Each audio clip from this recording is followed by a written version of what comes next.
attached. That's right. Pamboy, the bounce pass to Ping, the jump stop, and the layup. There you go. Now they can sit down. Emotions in check, I think, is something that he really needs to work on. But Renzo Sobido is feeling it here in the second quarter. PJ Isip gets it to Baloria. Gets it to drop. The ball is in flight. Jongdo.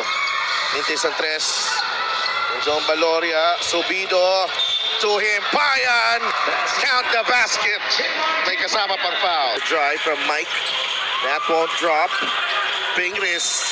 Look at the hustle play from the Pinoy Sakuragi. You gotta appreciate him diving for that loose ball.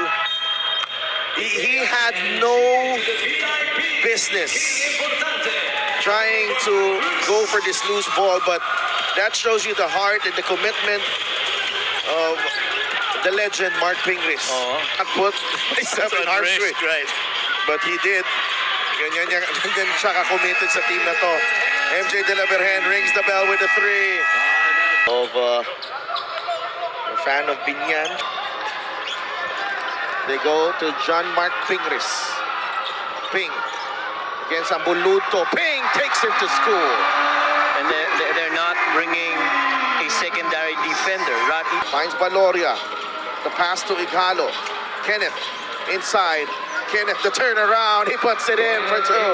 Good footwork. There, Levy got the step. Blocked by Pajarito. Pamboy on the move. Ruka Curva inside the paint. The kick out to Peña Redondo. Ruka Curva gets it back. A three. Got it. Binyan in the lead. 47-46. That's John. Ping inside, fouled by Ochea. Two free throws coming up para sa Pinoy Sakuragi. Hindi umubra si Pajarito tsaka si Lastimosa doon. Both times. And Pingris will go back to the line, hoping for a better result. This Binyan team, they're a little forceful. They go to John Mark Pingris.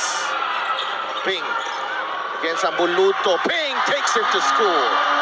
And they're not bringing a secondary defender, not even in the middle, to try and stop the line. Carlo. That's right, exactly. They go inside. Dexter and Ping. Many times you've seen that situation where Mark gets physical and then... Alam mo yung nakakatawa minsan? It's just how quick the switch can flip for Mark Pingris. And he is a, he's an, nakita niya, a lot of kids, a lot of young players are watching him and the way he conducts himself. And nakita natin, Mark Pingris, not just the way he conducts himself, but the way he's able to power through the big men of Batangas right there. Pretty much.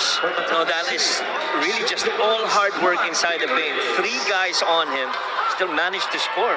And ang daming bunggo. Yun ang mabigat dun.